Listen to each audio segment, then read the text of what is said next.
Did you know that a very famous talk show host who covers for the Masons all the time was a member?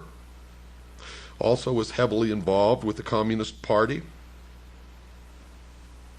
Did you know these things? Do you ever bother to check, you who listen to these people and believe them blindly?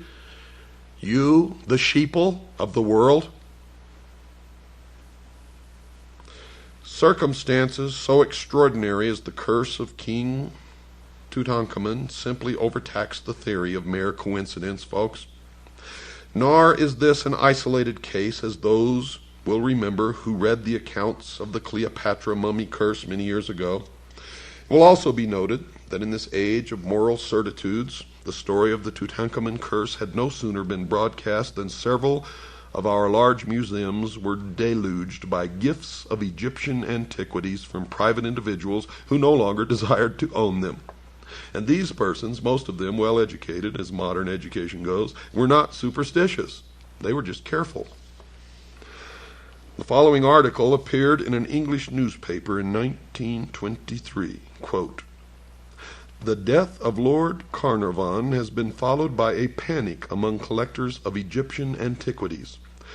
All over the country, people are sending their treasures to the British Museum, anxious to get rid of them because of the superstition that Lord Carnarvon was killed by the Ka, or double of the soul of Tutankhamun.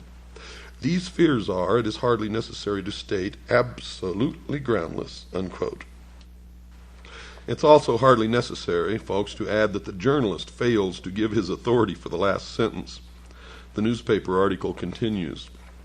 Quote, "An avalanche of parcels containing mummies, shriveled hands and feet, porcelain and wooden statuettes, and other relics from the ancient tombs descended this week on the British Museum. Fear inspires these gifts, brought by every post. The belief that a dead king's curse is potent for evil after thousands of years won thousands of adherents on the day when Lord Carnarvon became ill. Few of the parcels received at the museum bear the sender's name. The owners, in their eagerness to wash their hands of the accursed things, have tried to keep their identity secret. The British Museum is a godsend to the superstitious. It offers a means of shifting the liability to expert shoulders. The museum authorities are used to such liabilities, having harbored the coffin lid of the powerful priestess of Amun-Ra for years. But they are not at all grateful for the present flood of gifts. The museum weathered a similar storm some years ago, when the story of the curse of the priestess of Amun-Ra became public. Sufficient scare gifts were received to fill a large showcase. A long chain of fatalities has been attributed to the curse of the priestess. Men who have made fun of the superstitious have died within the year. Another story is that a photographer took pictures of the priestess and placed the plates in his safe. When he went to look at them some weeks later, the glass had become a thin brown powder." Unquote.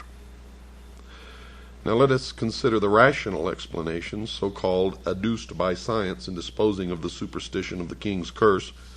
Dr. Frederick H. Cowles, FRGS, famous British scientist, declared in an interview years ago that Lord Carnarvon and a number of workmen engaged in excavation met their deaths as the result of a poisonous and almost invisible dust placed there purposely by the wily priests to bring destruction upon the violators of the dead.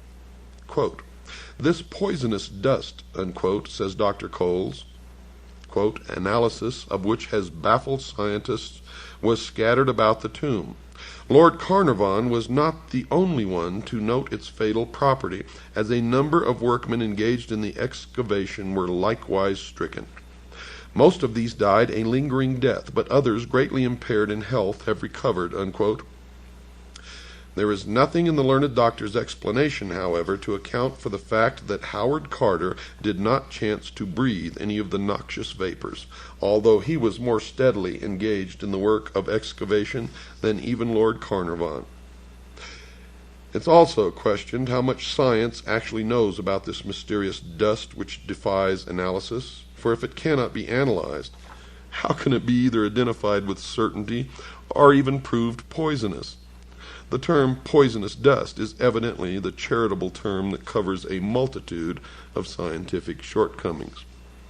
Several years later, there was another revelation that they were stricken with some virus that inhabits ancient tombs.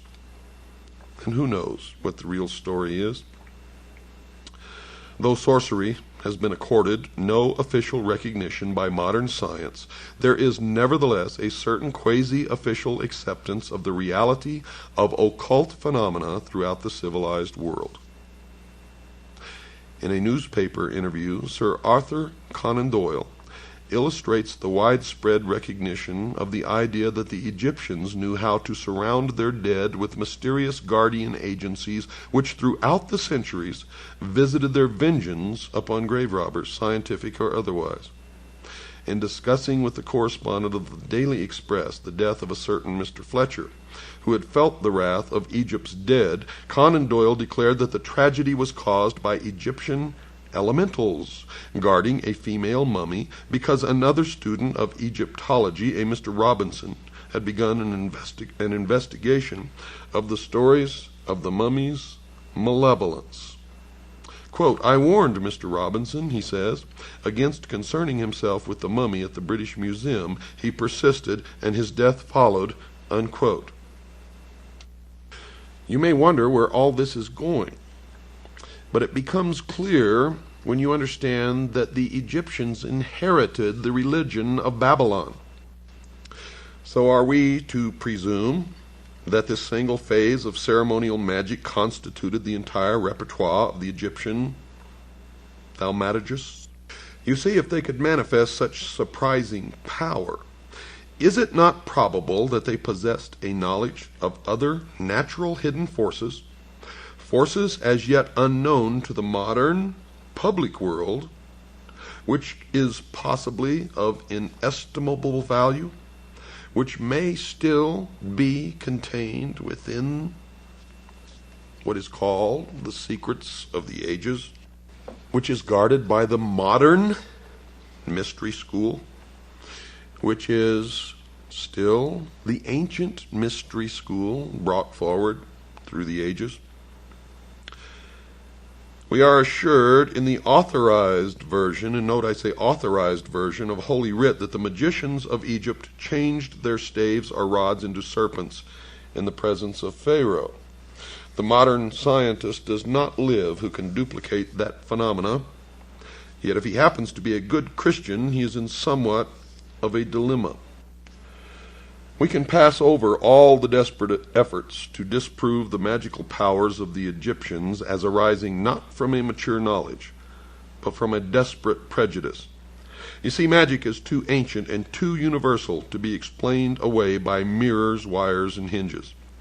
In Egypt, we are dealing unquestionably with true manifestations of occult power. The learned author of Art Magic presents what may be accepted as a reasonable, accurate estimation of the priest-magicians of the old Egyptian mysteries. Quote, "They were highly educated, scientific men.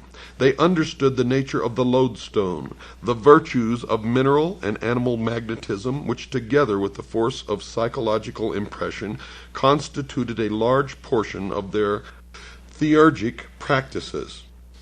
They perfectly understood the art of reading the innermost secrets of the soul, of impressing the susceptible imagination by enchantment and fascination, of sending their own spirits forth from the body, which many modern metaphysical teachers claim that they can do, as clairvoyants under the action of powerful will.